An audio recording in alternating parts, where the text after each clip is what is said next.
Hey everyone, Noir here. Let's get into today's Reddit story. My name is Brooke, and I am 31 years old. My phone rang at exactly 2 o'clock in the morning. Before I even reached for it, I already knew it had to be my mother. She was the only person in my life who believed everyone else's sleep could wait. "The dinner with your brother's fiance's family is tomorrow," she said the moment I answered. "Just keep your mouth shut." There was no hello, no apology for calling so late, nothing. Still sitting in the dark, I asked, "Why? Why are you saying that now? And why does a simple invitation come with a warning?" Her reply came immediately, as if she had been waiting for me to ask. "Her father is a decorated colonel. Don't embarrass this family." I stayed quiet for a moment, letting those words settle in. It was the same feeling I had known for years, being treated like a problem instead of a daughter. Even though she couldn't see me, I smiled. "Got it," I said. After hanging up, I lay back on my bed and stared at the ceiling, wondering what she thought I could possibly do that would embarrass anyone. My brother Carter had been engaged for 3 months to a woman named Natalie. Whenever my family talked about her, they always spoke about her father in quiet, respectful voices. Colonel Harrison Caldwell, a decorated officer, a respected man, the kind of person whose name alone seemed to make people straighten their backs whenever they said it aloud. I had never met him. To be honest, I barely knew Natalie either. I had only seen her twice, and both meetings lasted less than 20 minutes. During each one, my mother stayed close enough to me that it felt like she was making sure I didn't say anything that wasn't part of the plan. That didn't offend me anymore. I was used to it. Years ago, my family had already decided I was the unpredictable one, the person most likely to embarrass everyone simply because I hadn't lived the life they imagined for me. No husband, no executive office, no picture-perfect home that looked like something out of Pinterest. Just me, my apartment, and a quiet job that no one ever asked about during family dinners because nobody expected it to be interesting. The dinner was held in a private event space downtown, with soft golden lighting and a string quartet playing quietly in one corner. I wore a simple navy dress with my hair pulled back. Nothing flashy. In my mother's eyes, drawing attention to yourself was another way to cause embarrassment. She greeted me at the entrance with a smile that barely looked real, slipped her arm through mine, and guided me toward our table like she was escorting something fragile she didn't completely trust. "Smile, say hello, don't bring up anything from before," she whispered. I nodded. Before I even got there, I had decided that the easiest way to get through the evening was to stay unnoticed and let Carter enjoy his night. He looked genuinely happy, happier than I had seen him in a long time. For a moment, I let myself be happy for him too, without thinking about everything else simmering beneath the surface. Natalie was much warmer than I expected. She smiled, squeezed my hand, and said she had heard so much about me. I doubted that. Considering how carefully my family seemed to edit me out of every important conversation, I couldn't imagine there had been much to tell. I chatted politely with relatives I barely recognized, listened while everyone talked about Carter's recent promotion, and drank exactly 1 glass of wine because every few minutes I caught my mother watching me from across the room, as though she were keeping me on an invisible leash. Then it was time for the toasts. Carter's future father-in-law stood up. He was tall and broad-shouldered, wearing a perfectly pressed dress uniform. The rows of medals across his chest spoke of a lifetime of service that most people in the room could never fully understand. He raised his glass and began with the usual remarks. He spoke proudly about his daughter, praised Carter's character, and talked about how much it meant for two families like ours to come together.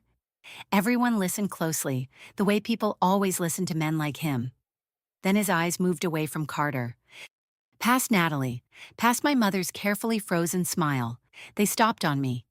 He fell completely silent. It wasn't a dramatic pause or a moment to collect his thoughts. He simply stopped speaking. Slowly, he placed his glass on the table and took 2 measured steps in my direction while nearly 200 people watched him.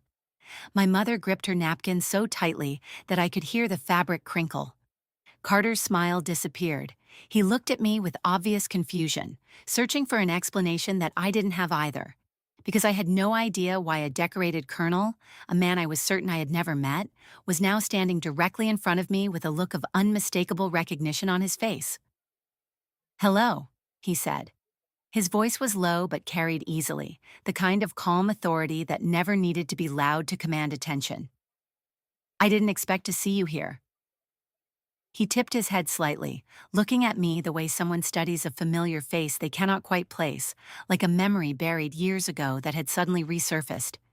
Then his expression shifted. More carefully, almost cautiously, he asked, "Who are you to this family?" The string quartet had gone silent. No one had asked them to stop. The entire room fell still. The silence lasted so long that I could hear the ice clink inside someone's glass several tables away. My mother's face had gone completely pale, almost matching the tablecloth. Her lips were slightly parted, as though she'd forgotten how to speak. Carter kept looking from the colonel to me, completely confused, as if two different stories had somehow collided in front of him. I carefully placed my wine glass on the table. My hands were steadier than I expected. Then I met Colonel Caldwell's eyes. "My name is Brooke," I said. "I'm Carter's sister." It wasn't the answer he was really asking for. We both knew that. The corner of his mouth lifted ever so slightly, almost like he was amused by something only he understood. "Captain Brooke Sullivan," he corrected, speaking slowly and with certainty. It had been more than 6 years since anyone had said that name out loud at a family gathering. My own mother had never once acknowledged that rank. "You briefed my unit before the extraction in the Eastern Corridor 3 years ago," he continued. "Because of your work, 11 of my men came home instead of only 7. He didn't say it dramatically. He simply stated it as fact, the way experienced military officers speak when they have nothing to prove. My mother's napkin slipped from her lap onto the floor. No one reached down to pick it up. I had never intended for anyone in that room to know about my past. 2 years earlier, I had left active duty for reasons that belonged only to me. After that, I accepted a quiet civilian job that nobody in my family had ever cared enough to ask about. It was easier to let them believe whatever version of me fit their expectations. I wasn't hiding my military service because I was ashamed of it.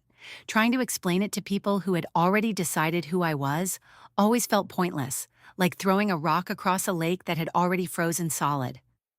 My mother preferred simple stories. I was the disappointing daughter, the unpredictable one. The person she constantly had to manage whenever there was an important family event. That version of me was much easier for her to accept than the truth, that I had spent years doing work she could never truly understand, surrounded by people whose lives often depended on decisions I had to make under pressure she would never experience. "You told me to keep my mouth shut tonight," I said, turning toward her. My voice stayed calm, not because I felt calm, but because I had learned long ago that panic stopped being useful after a certain point. So I did. Around the room, relatives who had barely acknowledged me all evening were suddenly watching me with entirely different expressions. You could almost see them rethinking everything they thought they knew about me. Natalie slowly placed a hand against her chest. She looked at her father with a mixture of confusion and growing realization. Carter still hadn't spoken. His eyes had become distant, as though years of half-truths were finally falling into place all at once. Then Colonel Caldwell faced the room again. His voice carried the same authority it had only moments earlier during his toast, but now every word felt heavier. "I am not easily embarrassed," he said, "but I will tell you what does embarrass me." He paused. "Watching a family fail to recognize someone who has earned more respect than many people in this room." As he spoke, he looked directly at my mother. There was no anger in his expression, but there was no softness either. It was the straightforward honesty of someone who had spent decades making difficult judgments without sugarcoating them. My mother opened her mouth, searching for an answer. Nothing came out. Then she quietly closed it again. For the first time in my life, I watched her completely lose the script. Later that evening, Carter found me standing near the quieter side of the room, away from the conversations that had suddenly changed after everything became public.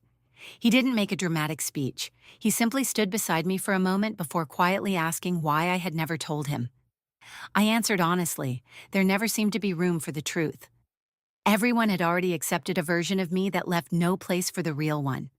He nodded slowly, taking it all in. Then he told me he was proud of me. I think it was the first time either of us had ever said those words to the other and truly meant them. As I was leaving, my mother caught up with me near the coat check. She had regained her composure, but it looked fragile now, as though it had been pieced back together too quickly. She started saying that I should have told her the truth, that she would have approached the evening differently if she had known. I simply shook my head. That was exactly the problem. My value had always depended on what she believed I could do for the family's image, never on the simple fact that I was her daughter. I didn't argue. I didn't raise my voice. I quietly wished her good night, stepped outside into the cold evening air, and walked away feeling lighter than I had in years. It was the kind of relief that comes from finally allowing people to see who you really are, instead of continuing to play the role they had written for you. If this story resonated with you, be sure to subscribe for more stories like this one. No matter how deeply the truth is buried, sooner or later, it always finds its way to the surface.